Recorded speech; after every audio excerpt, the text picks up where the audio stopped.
can't answer, I will tell you, and we've probably got someone who can back there somewhere that we can find out things for you. Any experts on windmills amongst you? Anybody been in a windmill before? Oh, right. Good. Well, behind you, you'll see a scale model of this actual windmill. I believe you're from various places, aren't you? Not all local. In this area, you'll basically see two types of windmill. This one, which is a smock mill, and that one, which is post mill. And they differ in the way that they turn into the wind. With this one, it's the cap, just that part, that turns on the body and turns the sweeps into the wind. That one, the entire mill turns on a post. That is actually a replica of a local mill that came down in the '87 hurricane. So this one is a smock mill. They're named because of the shape of the farmers come miller's smock. It's just the shape of it. As you can see, there's several floors, each having its own unique name. And these, we call them sweeps. Now, south of the river, that is perfectly correct. They're called sweeps. We're talking about the River Thames. North of the river, you'll always hear them called sails. In actual fact, either is correct, because although these that we have here, and we will talk about these outside a bit later on, are patented sweeps that open and shut like a Venetian blind, in the old days they were just a frame which had a big piece of canvas on it which was pulled across like a sail. But as I say, it is actual custom that in the south of England we call them sweeps, and anything north of the river they call them sails. We don't care what you call them, it's just nice to have them working. Now, in the days when this was working, this is actually a very modern mill. It was one of the last mills to be built. It was built 1868, 1869, which was just as mill technology was actually being phased out. And they were going over to mechanical mills rather than windmills. But it did actually work up until 1969. We believe towards the end of its life it just produced animal feeds rather than flour. We produce flour here for sale, although on a very small scale. But we are still a working mill, and it is pretty spectacular to see working. Now, in the old days when everything was done by hand, people think of it as quite a heavy job. In actual fact, it's extremely well done. The grain would have been brought in here. This, by the way, is half a sackful. None of us, most of us pensioners, we're not fit to handle big ones. It would have been hitched onto this chain. This rope engages a motor which is right up in the cap. In the old days it would have run by the power of the sweeps. We've actually got it on an electric motor now because we can't always use the sweeps. So that motor engages, the chain goes up, pulls the sack up, and it goes up through every floor up to where it's stored on the grain floor at the top of the mill. So literally no man handling, it's done by the power of the wind. This one unfortunately has to be blocked off all the while we're not working because there's a floor above for children to work on, and we don't want anybody little fingers opening it up and dropping through because it's quite a nasty drop. But I'll show you how it works later on. When you actually see it going, or hear it going rather, it's just bang, bang, bang, bang, bang all the way up through the mill because the sacks just boot the doors open and then they just drop back. It is very noisy when it's working. Up here you'll see a couple of the cogged wheels, part of the gearing. If you look, you'll notice that the big wheel has wooden teeth. The smaller one has metal teeth. Everywhere in the mill where you see two lots of cogging, one lot is wood, one lot is metal. This is to avoid any chance of sparks. Two reasons. A, it's a wooden building. This bottom piece is brick, but from there on up it's wood. But B, I don't know whether anybody knows that flour dust is one of the most flammable substances on earth. One spark and it just goes like a bomb. I always think terrorists don't need Semtex, they just have flour dust. The wooden teeth are prone to breaking. Not, I have to say, easily, but they do break because they are wood. Every mill would have kept, as you can see, bare teeth, and that's what they look like. All they are is up through the wheel, and they have a pin behind to hold them. Dead simple. They cut off the excess. So a tooth breaks, they knock the pin out, put a new tooth in, put the pin in, take the top off, and they just keep going.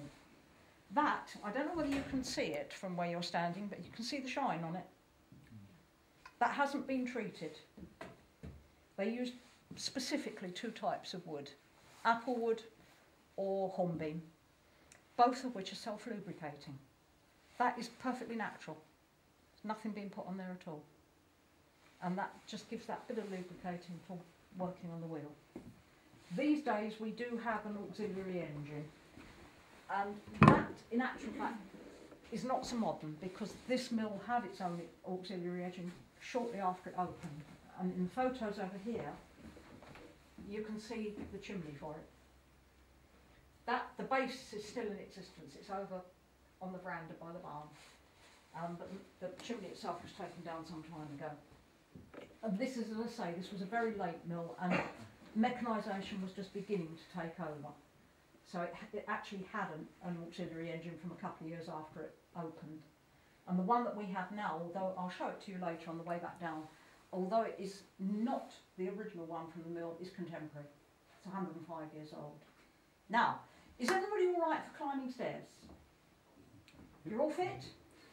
Because we're going up a few flights now, because it sounds odd, but it's better to start from the top and work down with the story. Okay, follow me. We call the stone floor. This is where your grinding stones are. As you can see, we've got 4 sets of stones here. Apparently that is quite unusual. Most mills only had 2. We don't actually know whether they ever worked 4 sets simultaneously. It's just something we don't actually have a lot of hard and fast information about the mill. Written information, it just doesn't exist. It is possible that they worked simultaneously. More possible that they worked 2 and 2 rather than all at once.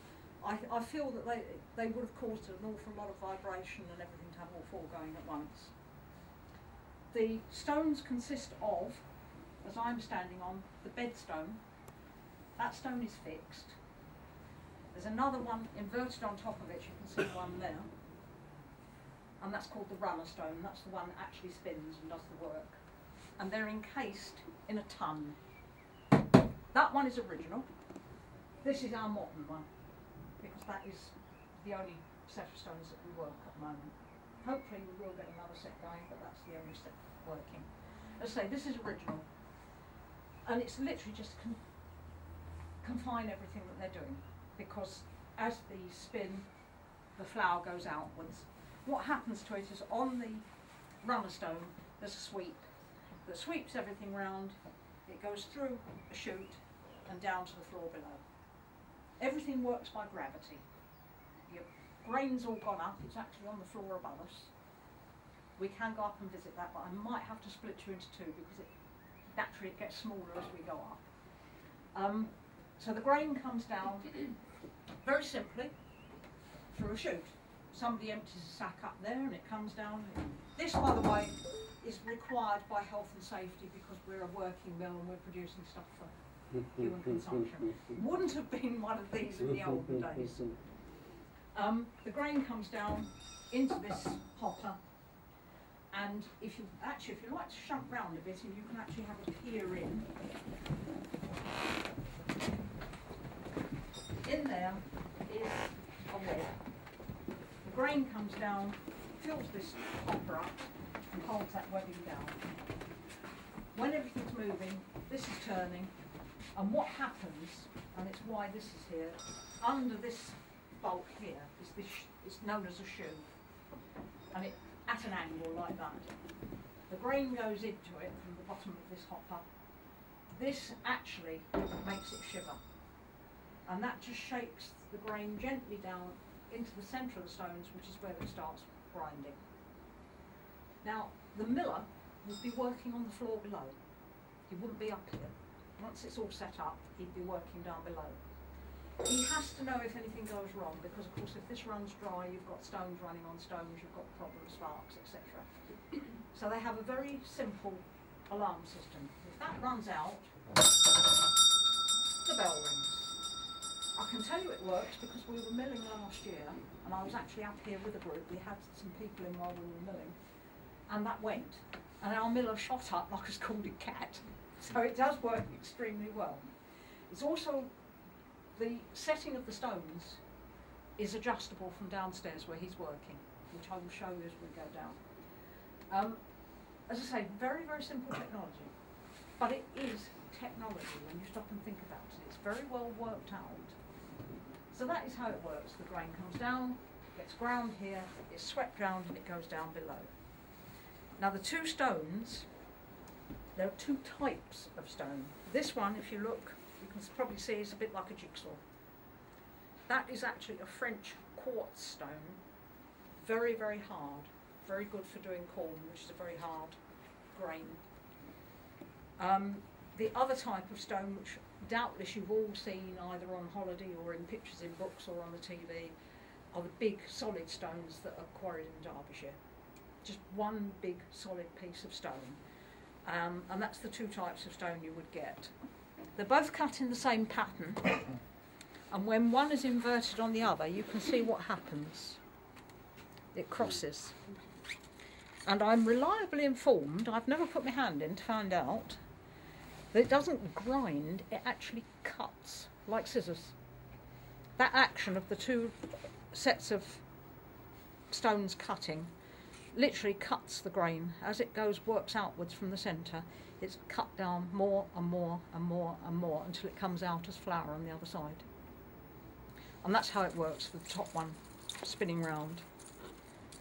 I think it's something like 125 revs a minute. It's quite fast.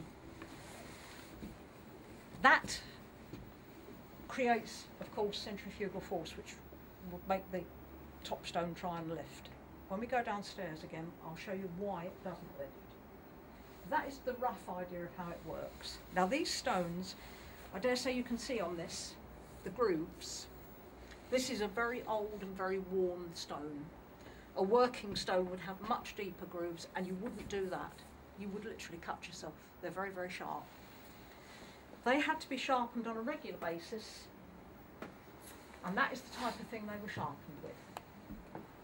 They had these in different sizes, and men known as stone dressers would move around from mill to mill. Now, just try the weight of that. As I say, they needed at least 3 of them, I believe, different sizes. The men didn't carry their own tools. Each mill had its own tools that remained on site, and the stone dressers just walked from one mill to another, picked up the tools that were here, did the dressing, put the tools down and went on to the next mill. We're actually looking for a stone dresser at the moment. If anybody knows of one, do let us know. Because our stones need sharpening. So that's another one of the cutting. As I say, I believe there is a third sized one. But if you want to pass that round and feel the weight of it.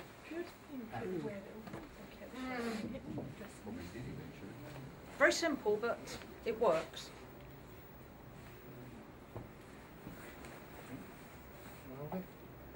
Were they just scraped on the stones? They chiselled. They chiselled.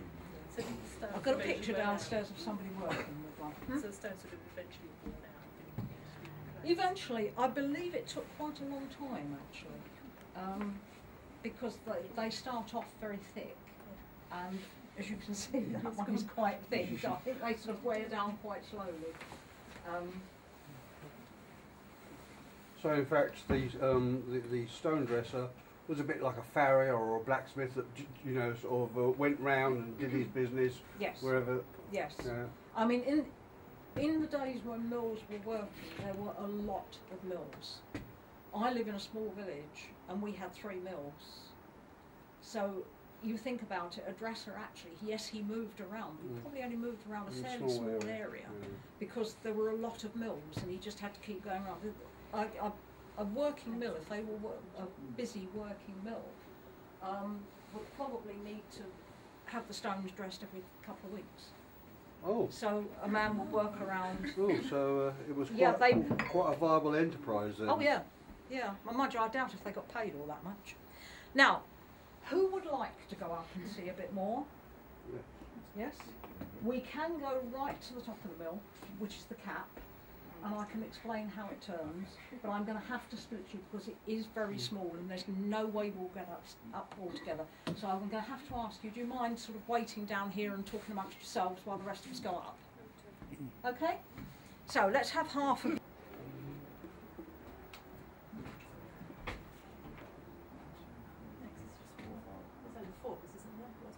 Yeah, there's, how many's up there? 3 or 4 of them, Sorry? coming up. We'll wait for the next. We're trying to split it.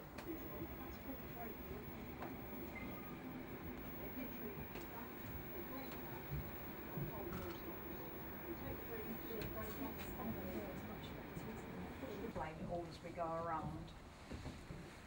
But what we have behind us here is a grain cleaner.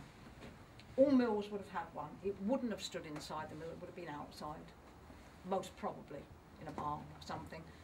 Grain would come in the old days, before, this is before combine harvesters and everything, which do all the job these days, with all the rubbish in, bits of straw, cavings, all the muck, which you want to get out before you actually mill. So it would have again been fed on a chute, come in, just like the shoe upstairs, it jiggles gently. And it goes through varying sizes of mesh, grading it down so that you get all the rubbish out one side and clean grain like that out the other side, like that. These days a combine will give it to you like this because the combines have got all the grading inside. So this is what the miller would have started with. If you want to feel it, any of you, that is a very hard grain. That's got to be ground down. And you end up with that, which is like silk, just going through those stones. So as I say, most of this floor is museum floor. So that would have gone through a grader first to get you clean grain to go up, to go through the machinery. Now, round here, we have the only piece of genuine working equipment. Originally, with 4 stones up the top, you would have had 4 sections just like this. Except for the fact that you wouldn't have had a plastic inner. Again, rules dictate that we can't have a wooden bin, we have to have it plastic lined. But other than that, this is exactly how it would have been. The stones going up there, the flowers coming down the chute, comes here, and the miller is working down here. He can adjust the stones from this piece of string which goes up upstairs, and it raises or lowers the shoe to slow or quicken the rate of the flow. And then he can also adjust the tension on stones, which he does from there. To think about it, that thing there adjusts the gap between the 2 stones so that he can get the flour how he wants it. Not too fine, not too coarse. You may have heard the term miller's thumb. The miller would spend all his time taking some flour out and doing that. Because of that, all millers had a huge spade-shaped thumb on one hand, because they were always doing that, and it actually spread the thumb. When he's satisfied that he's got exactly the right grade of flour for what he wants, or animal feed if he's grinding that, if it's exactly how he wants it, he then has the technology to send it down the chute to the packing floor. That's it. Pulls the lever and it just shoots it from going there to going down there. As I say, it's all very simple, but it all works, and it all means that man doesn't handle it. Now, I was telling you earlier that you have to keep the top stone down because centrifugal force is trying to pull it up. That is essential. If it took off, you would have trouble. And that's done with what's called a governor, which is this thing here. Now, we have these taped up because they are solid iron, and we have people who are tall enough to hit their heads on them. these days. In the olden days, people weren't that tall. When the mill is working, this is spinning. These, which are enormously heavy, go out, and they are the weights that are keeping the stone down. And I'm not joking when I say they are heavy. They are enormously heavy. But they do actually spin. And they can go right out or down, depending on where the stone's going to be. And that is how simple it is to keep the stone down, keep everything moving properly. You can see the difference. This is the one that's constantly working. These haven't worked for years. You can see the difference in them. But hopefully we may get something else going. This was gifted to us fairly recently. It's actually an oak crusher. Would have crushed oats down for animal feed. Round here. How did you get it up here? How did you get it up here? Don't ask me, I wasn't here when they finished up. Well, I was just wondering. But I must admit, it's an interesting story. I presume that it came up over the gallery and came in through one of the doors. This here is actually new. It's an exact replica of a flour grader. And what it does is it takes wholemeal flour, it takes the brown out and leaves you with white flour. And it actually takes approximately 3 pounds of wholemeal flour to make 1 pound of white. And it works a similar way to the grain cleaner. The flour goes through ever smaller meshes until you get a pile of brown one side and a pile of white flour the other. We can only sell wholemeal flour. White flour has to have additives in it, which we cannot and will not add. So we have had it working, we have had it going. It would be prohibitively expensive for us to produce white flour anyway. The public wouldn't want to pay for it, but we don't do it because we can't do the additives. But modern regulations state you have to have additives in white flour. You don't have to have in wholemeal. Just think when you're eating your white bread, you're eating additives. Would anybody like to go out on the gallery? Oh, yeah. Yeah?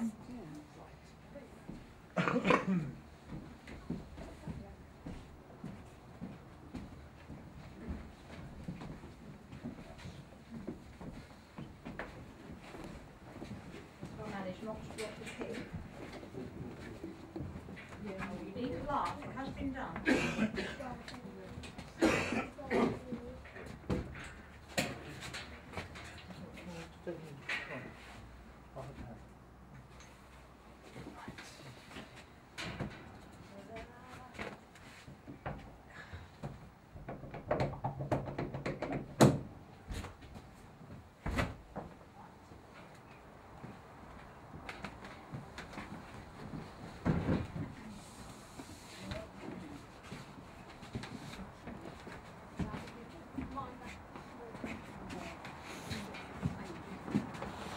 We can talk a little bit about the sweeps from here. I think if we go around that way, we can probably see a little bit better.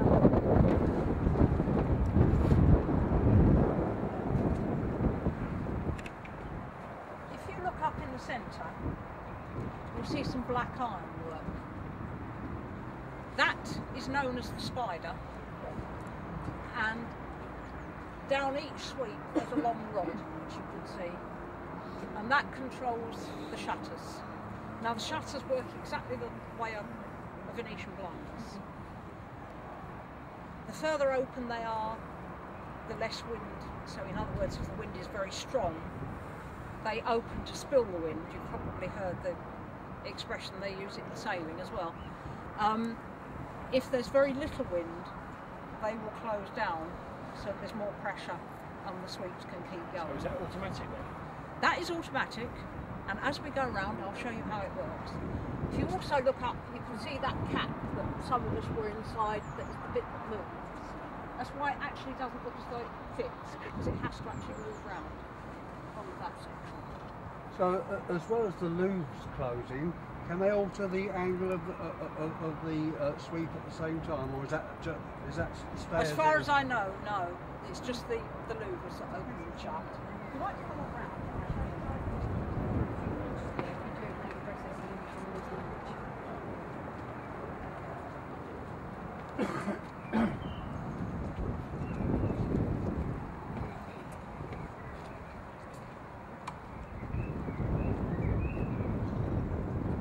This is the automation. Enough, it works. It depends where this weight is hung. At the moment it's in the brake position, which means the louvers are held completely open. The wind will not tell them. That weight is unhooked. When the miller gets it to where he wants it, he puts the weight in the appropriate place. It's on the back of the cart and it's on the front of the working. And that weight will literally keep the louvers opening and shutting as they need to. Quite amazing, isn't it? Does anybody know how old mill technology is? What? Well, I think didn't they have them in the Egyptian times? 1500 years. First mills were 1500 years ago. Obviously they weren't as sophisticated as this one, but that was when milling started. It was 1500 years ago. It's something to think about, isn't it? And of course, what people don't realise is there were more mills used for pumping than for milling. They're actually for pumping water. It's where they started. And there's more mills in use today still pumping water than milling grain. So we'll carry on round and go back to the boat.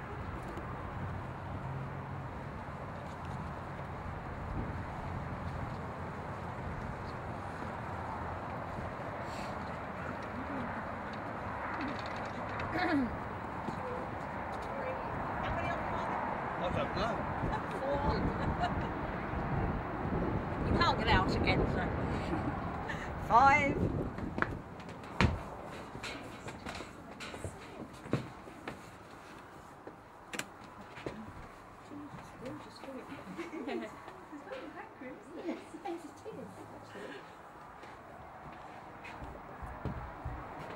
Six.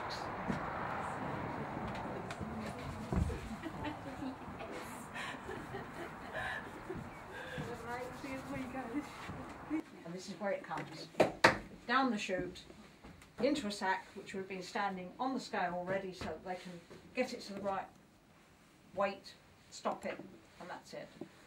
That sack then has to go from there across to there.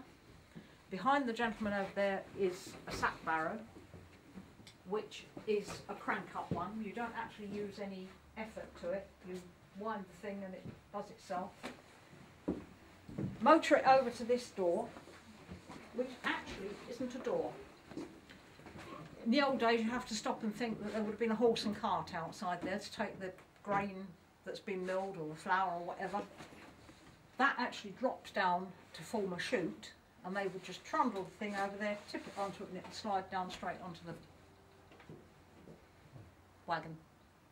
So in all this time, from coming in to going out, you've hardly had any manual lifting of the stuff, which is quite surprising, isn't it? Over in the corner there is the original miller's office. He would have spent a lot of time in here making sure that nobody got overweight in the bags, doing up his accounts. The only difference to it now is it wouldn't have had electric light. Other than that, it's as it was. And you were talking about stone dressers earlier. This is known as the Wally Nye floor. It's dedicated to Wally Nye, who was a stone dresser, and actually did the stones here until he died. And that is how they would have worked, because they had to have, he's actually got a cushion there. In the old days, I presume it would have been a couple of sacks folded up. But they had to have something to lean on, because as I was saying to you upstairs, those stones were very, very sharp, and they would have cut themselves to pieces using them. They've got, as you can see, some old weighing equipment and so on. We do tend to collect old things that are to do with milling. But one thing we have got is the quernstones. Now these, as you can see from the photographs over there, are still in use throughout the world today. You saw the big stones upstairs. This is just a very much smaller version. And exactly the same, I say exactly the same way. We have to cut the grain down somewhat. If we put grain in here, the children never turn the stones. It's too heavy. But the grain goes in there, you turn it, and there's your flour coming out. Come on, you can do the work. Turn the stone for me. No? Oh, dear. And as I say, these are in use still today. And that's exactly how those big stones work up the top. It's just a matter of scale. The grain goes down the centre and your flour comes out. And as I was saying to you upstairs, there'd be a sweep that just goes round like that and scoops everything down into the chute. And that's how it works. Any questions? It's called quernstone. Quernstones, yes. Why? What does quern mean? Has it got a meaning? I presume it comes from some ancient thing that means to rub one stone against another, but I don't actually know. No. But they have always been known as quernstones. Is there a bear? Because it moves very, very easily. It moves very easily, but it's just the working of it. Now this, as I said to you, that's where your sacks would have come up. That's the one that was immediately above me when I was standing telling you about it. Because we have big groups of children in here, we have an infill in there because little fingers can easily open that, and it's quite a drop through. That just lifts out when we need it. It's only a loose piece of board. But that noise, when you hear them taking all the corn up, you can hear that just going up through every floor. It's actually quite enjoyable. Now, all mills would have had a mill on site for many reasons. This one, the mill house was actually adjoined to us, so we can go down. I can just show you the lower floor of the miller's house.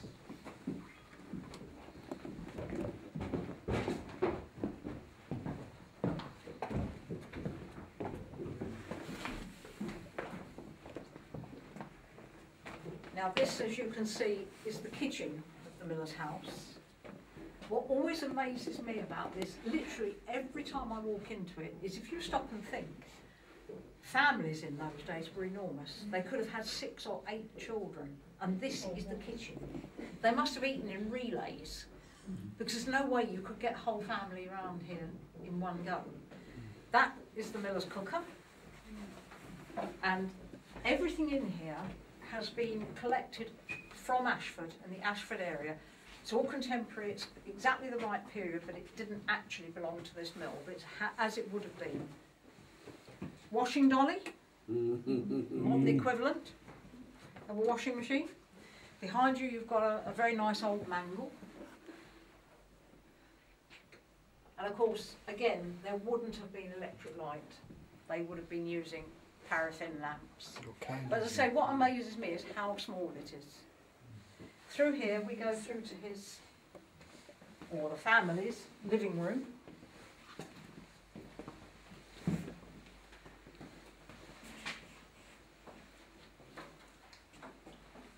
Give everybody a chance to have a look in there.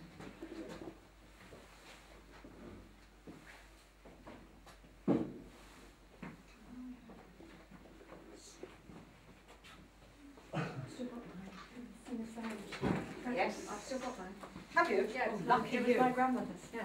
Lucky you. Yeah. It's Gosh. There we go. Yep. What's the one? Oh, treadle. Oh. Yeah, I've still got my grandmother's.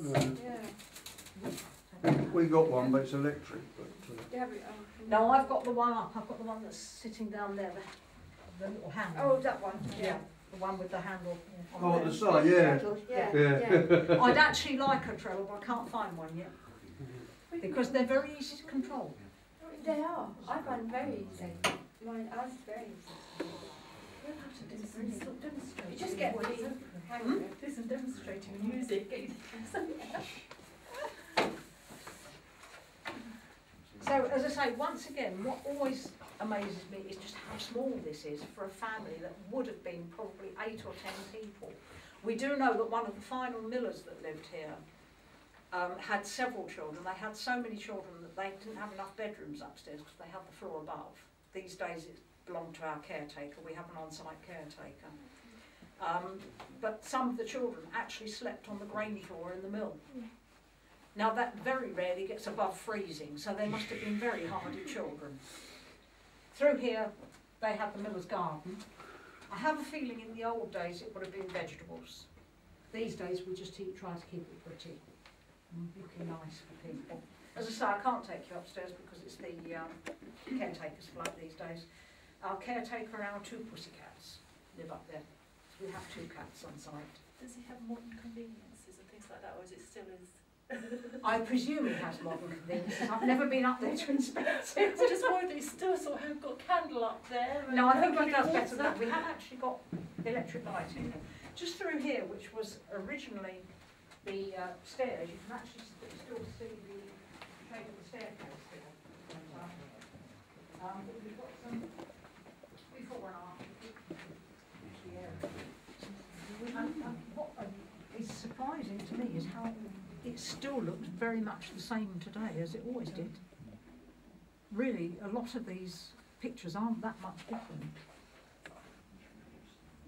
But this is Willesborough in the old days. It's not that old, though, is it? No.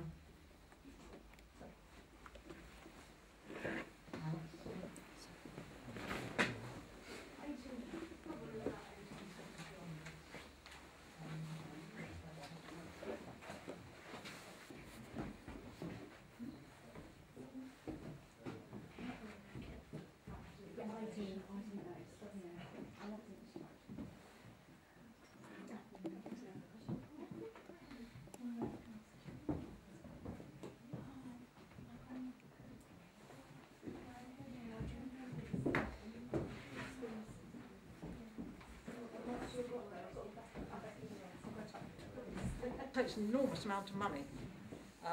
The paint for painting the outside is a very special paint, and I'm told it costs something like £90 for 2 litres. So don't complain about painting your house again, because it's not nearly as expensive.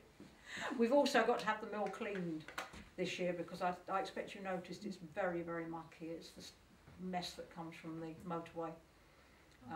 Is that the outside? Yes, the outside. Yeah. It's got to be cleaned.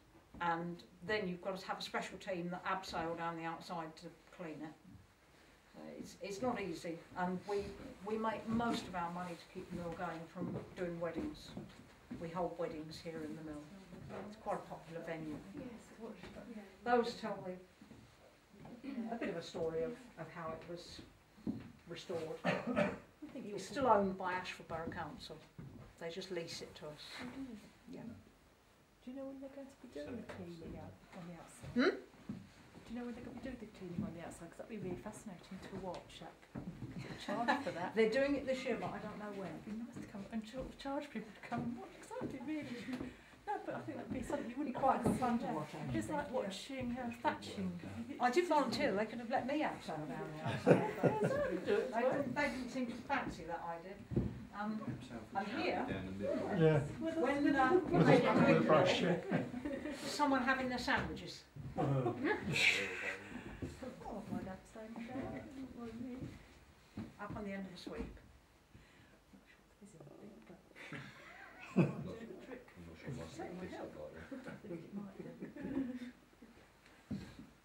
So I hope you found it interesting. If there's anything, as I say, any technical questions you'd like to ask, I'm sure one of the guys will answer. If you just ask in the barn, somebody will get one of the guys to come and answer for you. It